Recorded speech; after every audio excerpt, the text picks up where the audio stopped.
Failure. Failure is something that's going to happen to you during your career. By the way, this is coming from an old newsletter that I wrote 9 months ago. Okay, if you are not subscribed to my newsletter, go to kyserclark.com/newsletter and you can get these insights well before I put them on a live stream, well before I put them in a YouTube video. And when I wrote that newsletter, I wrote it the day after I failed the OSWA, that's the OffenSec Web Assessor certification, for the 3rd time.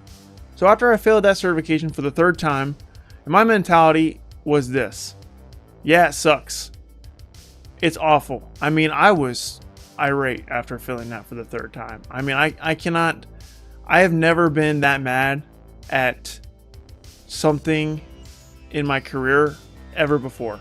I just thought I wasn't cut out to be a pen tester, because I'm over here doing pen testing for real world web applications, but I can't pass an OSWA certification. And I felt like a fraud. I felt like an imposter.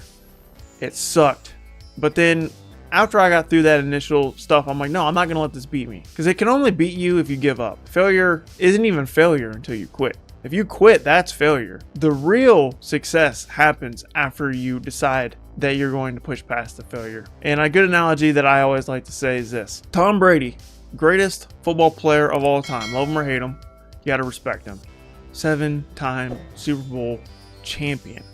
That man has more Super Bowl rings than anybody. He's got the best stats for his position at the quarterback position. Considered the greatest of all time by many, if not all. And that man, even though he won 7 Super Bowls, he lost 3 of them. So 7 wins in the Super Bowl, 3 losses in the Super Bowl. Furthermore, the guy played for like 21 seasons, maybe a little more than that. I'm thinking 21. So he was only in the Super Bowl for less than half the seasons he played in. Every year wasn't a success for him, but he came back year after year, and that's how he was able to have a very successful career.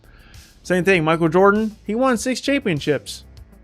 I don't know how many years he played in the NBA, but he didn't win the NBA Finals every year of his career. And for those of you who are gamers and not sports fans, you might understand this analogy. I used to be a huge gamer. I still am a gamer at heart, although I had to cut it back to really focus on my cybersecurity career. Imagine you're playing a video game and you just quit after you died one time. How many video games would you actually finish? Think about it. If you just quit after your first death, if you quit after your 2nd, 3rd, or 4th death, how many video games would you finish if you actually quit within the first 5 deaths? Not many. I play a lot of video games. I die a lot, guys. It's part of the process, part of the game.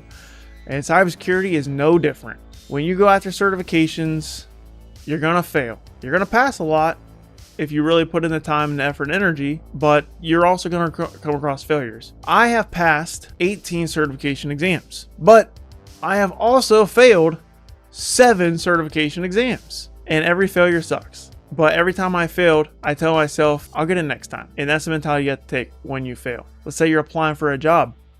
You're going to get rejected, guys. I have been rejected over 100 times when I was coming out of the military. A lot of people didn't think I had what it took to transition out of the military and be a successful pen tester in the civilian world, because it's a whole different world. Military world, civilian world, 2 different types of worlds, completely different. And I had a challenge. That was a huge hurdle to overcome, and a lot of employers didn't believe in me. And that was a huge hurdle. Got rejected over 100 times. Finally got a job that I really enjoy. But if I would have just quit, like, oh, you know what? Maybe pen tester's not for me. Maybe I should just stay in the military. Maybe I should go into a SOC analyst role. I thought about that. I literally thought, like, oh, I might have to go into a SOC analyst role. But I was like, no, screw that. I want to be a pen tester, and I'm going to be a pen tester, and I want to do whatever it takes to get there. And that's the mentality I took. I didn't want to be a SOC analyst. I did not want to be a SOC analyst, and then I would have applied as many times as I needed to, do as many interviews as I needed to, revise my resume as many times as I needed to land a full-time pen testing position. And that's the mentality you have to take. You're going to get rejected. You're going to fail your certifications. You're also going to run into other hurdles. Life happens, guys, right? You can be grinding out your certification studies or doing your labs, and you could break your arm. What's going to pause your momentum? You could lose a loved one. Your pet could die. My pet died on July 4th. My old cat. It sucks. It sucks. And it stopped all my momentum. One of the saddest things I had to experience. You got to keep going. right? It's okay to grieve. It's okay to like take a time out, but you can't let it stop your progress in the long run. That's going to happen to you during your journey. Hurdles, road bumps, flat tires, failure, it's all going to happen on your journey. What do you do after you fail? So you have, like I said, you have to take that mentality and be like, I'll get it next time, or we're going to get back on track no matter what. And you can't let it eat you up. You can't let it beat you down, because if you do, it will. It absolutely will. And you can't fall in that trap. Also, understand this. If you fail, you're actually ahead of many other people, because a lot of people don't even try. A lot of people don't even try. And those people are the real failures, because they're not out there trying it. You're trying it. If you fail, congratulations. You're ahead of 90% of people out there. I saw a quote one time saying that the best network engineers failed their CCNA on the first time. Now, I'm not a network engineer, but I did fail the CCNA the first time. I failed it by, I think, 1.5%. Like, it was very close. Like, I almost passed it.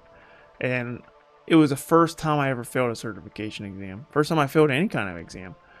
Outside of high school. I failed plenty of exams in high school because I just didn't care about high school, but that's beside the point. Actually, that's a good thing to talk about. You know, if people look at me like, oh, he's got all these degrees, he's got 2 degrees, he's got all these certifications, he must have been really good in school. Guys, I had a 2.0 GPA in school. I did not like school. I hated it. I did not pay attention. I was not a good student. I didn't read anything. I didn't read in school. Like, they were like, hey, read this book. I'm like, I'm not reading that book. So, and I'm an avid reader now. So just because you wasn't into like being studious in your early years doesn't mean you can't be studious now. And I'm a prime example of that. So yeah, I didn't pass the CCNA my first try, guys. First exam, certification exam that I failed, and it sucked. And I passed it on my second try. But the reason why I passed it on my second try is because I went through an entirely different course and I read a whole different book to pass it. And going through the course material again made me understand networking so much more. And then going to my OSWA failures, after I failed OSWA 3 times, I went and got the TCM Security PWPA certification. I was like, there's got to be something I'm missing here. There's a technique that I don't understand. Let me do some other training from a different provider and see if I can make it click. And the funny thing is, I failed the PWPA the first time too. And that made me feel like a big fraud, a huge one. But ended up passing the OSWA shortly after the PWA failure. And then I passed the PWPA like a day or two after I passed OSWA. Because those skills are like, they go hand in hand. They're very similar certifications. So it was a lot of overlap there. So I was able to knock them out in a very short amount of time. Because I failed OSWA 3 times, I went back and got the TCM Security PWPA. More training, fine-tune my skills, more practice, more reps. And that's what it takes to be successful in anything. And if you fail, honestly, it's just an indicator that you might not have done enough reps. That's really all it means. You probably just didn't do enough reps. You might understand a lot of it. You're just there. You might just need one more thing. And it's frustrating, but you have to understand that's part of the process, and that's what everybody who wants to succeed in this field has to go through, in any field for that matter. And it's a necessary part of the journey. Everybody thinks the biggest wins are the trophy or the money or the house or the lifestyle. That's not the biggest win, bro. The biggest win is that time where you almost quit but didn't.